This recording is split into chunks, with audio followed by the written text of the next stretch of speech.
Hey everyone, it's Flakfire.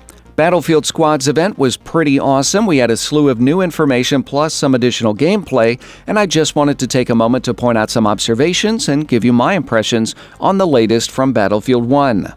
So first things first, I really enjoyed the gameplay we saw from the event. Although the Sinai Desert map appeared significantly larger than the St. Quentin Scar map, I saw a lot of players using vehicles effectively, especially the horses. And we learned quite a bit about the horses too. They can jump on command, they have their own weapons set up, they can roadkill people, you can be shot off your horse, and apparently you can also milk them. Any way you look at them, they look fun and challenging, but sadly we didn't get to see anyone get a saber kill in the stream. Sinai Desert will undoubtedly be pretty vehicle-centric because of the distance between objectives. Personally, I didn't find this alarming at all. Some other people might, but there seemed to be plenty of vehicles around for anyone who wanted them. I also want to point out a vehicle that I missed during the Gamescom trailer. You can see it clearer in this promotional screen. It does appear to be based on the Vauxhall D-Type, though that's proven hard to confirm. I didn't see it in action during the stream. We didn't see many new weapons in the stream either. I was really hoping to see that Peeper carbine in action from the Battlefield Vehicles trailer.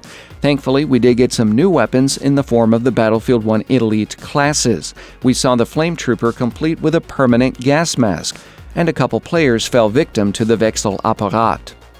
We also saw the Sentry in action. The heavily armored human tank is capable of mowing down enemies with a water-cooled MG-0815, but cannot equip a gas mask. We didn't see the Tank Hunter in the stream, the other special class with a massive Mauser T-Gewehr anti-tank rifle. While devastating, he can only fire his primary weapon while prone.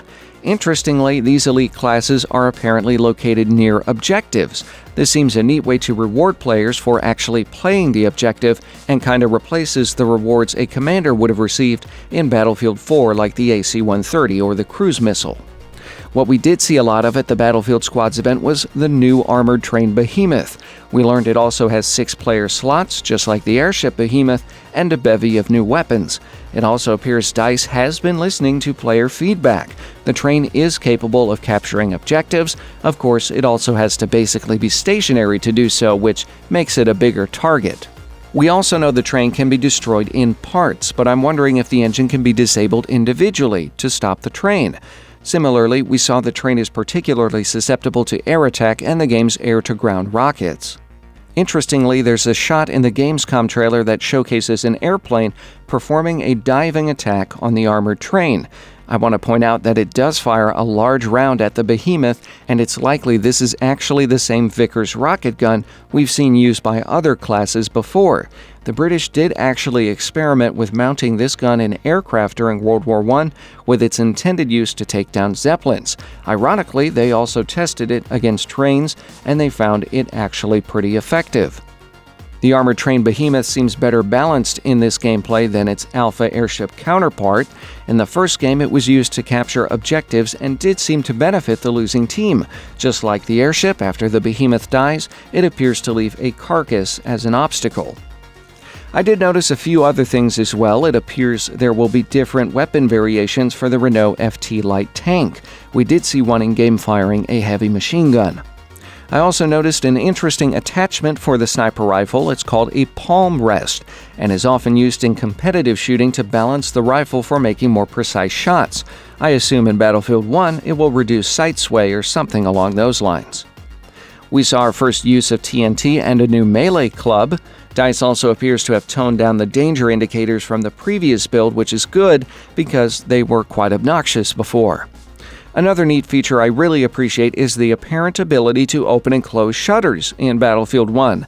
This seems like a small detail, and I don't recall if we could actually do it on the St. Quentin Scar map, but I can see it being very useful in Battlefield 1.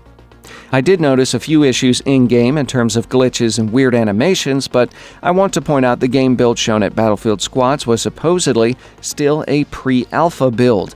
Hopefully, before the beta is rolled out, these issues will be addressed. Again, nothing too alarming, and let's be honest, we're used to crazy things happening in Battlefield games. I'm excited for the Battlefield beta coming up on August 31st. Remember to sign up to be a Battlefield Insider by the 21st to get early access. I'll put a link to that in the video description. There's a lot of debate right now about how early the access will be, but Battlefield's official Twitter account has said 1 day.